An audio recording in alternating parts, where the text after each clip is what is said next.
Hello and welcome to this week's news bulletin from the Christian Institute.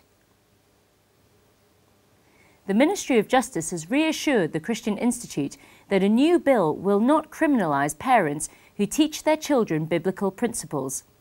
In a letter to the Institute, Conservative MP Damian Green said the serious crime bill would only target physical or psychological cruelty. Prior to the bill's publication, many were worried about the introduction of a so-called Cinderella law which would have criminalised emotional neglect. Deputy Director of the Christian Institute, Simon Calvert, who received the letter earlier this week, explained the significance of the government's response. Of course, what the children's charities were originally calling for was a very broad parenting law that could catch almost any parent.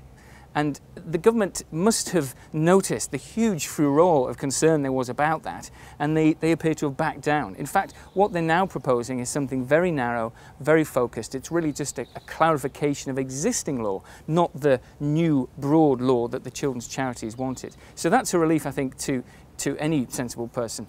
We're also grateful to the Minister. He's taken the time to personally write to the Christian Institute to explain what it is they're doing and what they're not doing, and we appreciate that.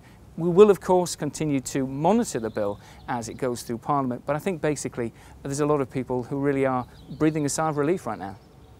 The letter from Damian Green said, "I am aware of concerns that the government's proposed changes could criminalise parents for teaching their children particular religious tenets. For example, that same-sex marriages are wrong. I would emphasise that the focus, as now, would be on targeting cruelty likely to cause physical or psychological suffering or injury." A mother of two has been forced to leave her home in Scotland after suffering at the hands of a pilot named person scheme.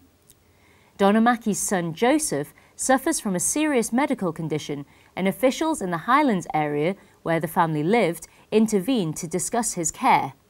But the family decided to move to Edinburgh after the so-called state guardians failed to involve Donna and her husband in the decision-making process about their son. Our concerns about Joseph weren't taken into consideration, and Joseph's own concerns weren't really taken into consideration. By that time, a lot of professionals had come on board, physios, OTs, etc. Meetings were being held that we didn't know about. The named person scheme is set to be rolled out across Scotland in the coming years, but it is already operating in the Highland Council area. Speaking to the No to Named Person campaign, which is supported by the Christian Institute, Donna explained her concerns.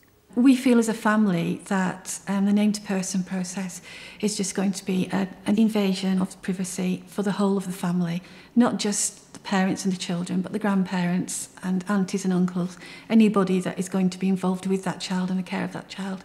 Their privacy is going to be completely turned upside down. Under the plans, a named person will be assigned to every child from birth to 18 years old. They will be able to share information with a wide range of public authorities and may intervene without parental consent. To find out more, go to notomp.org. Americans who support marriage as the union of one man and one woman have gathered at a march in Washington, D.C. The March for Marriage, which was organised by the National Organization for Marriage, concluded outside the U.S. Supreme Court. The president of the organisation addressed the crowds who gathered at the start of the day near the U.S. Capitol building.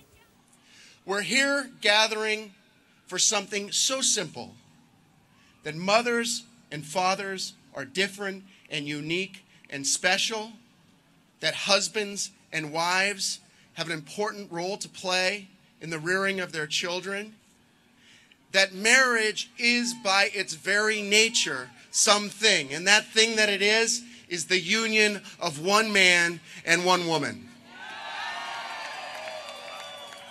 One of the speakers included the Roman Catholic Archbishop of San Francisco, who faced criticism earlier this month for planning to attend the march.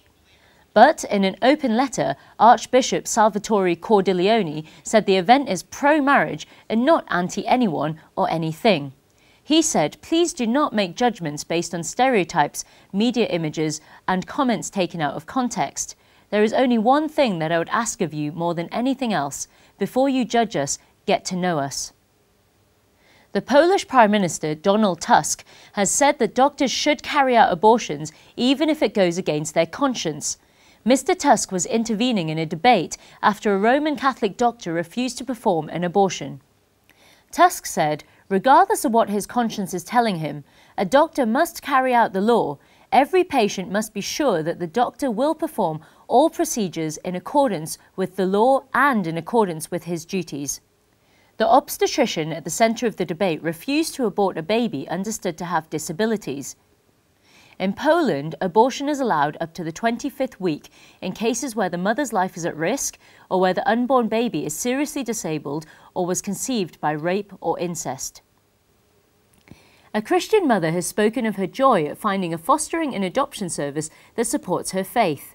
In an exclusive interview with the Christian Institute, Rachel Ezra described why Cornerstone offers a distinctive service to families looking to foster and adopt. We are a Christian family, and for us, we wanted to be able to take our children to church and to Christian events, and for us to be able to be doing Christian stuff and it not affect the career in kind of fostering. And so for us, that is something very much Cornerstone promote and feel is a valued part in children's lives. For us, it was one of the key important things with Cornerstone is that they promote forever families and permanence. And for us, we feel that's really important for our own two children, that it's not different children coming in all the time, particularly while they're so young. Kind of one of their principles is being that for long-term forever families. And I just love the term forever families, and it's not something I've seen anywhere else.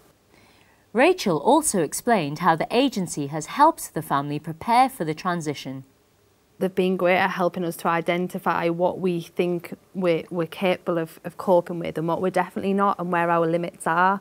And that's taken some dedicated kind of skills within the staff at Cornerstone to be able to help us identify that. And so we're going to be approved for 1 to 2 sibling group, and one with probably some kind of disability, whether that be Down syndrome or cerebral palsy or something like that. And we feel that the family we have will be able to cope with that. I would definitely say to people to look into Cornerstone, because for us as a Christian couple, we just feel it has ticked so many boxes that we wanted ticking in making this major change in our family.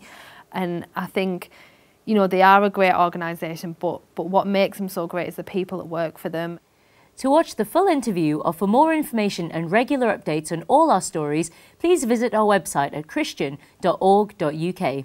Until next time, goodbye.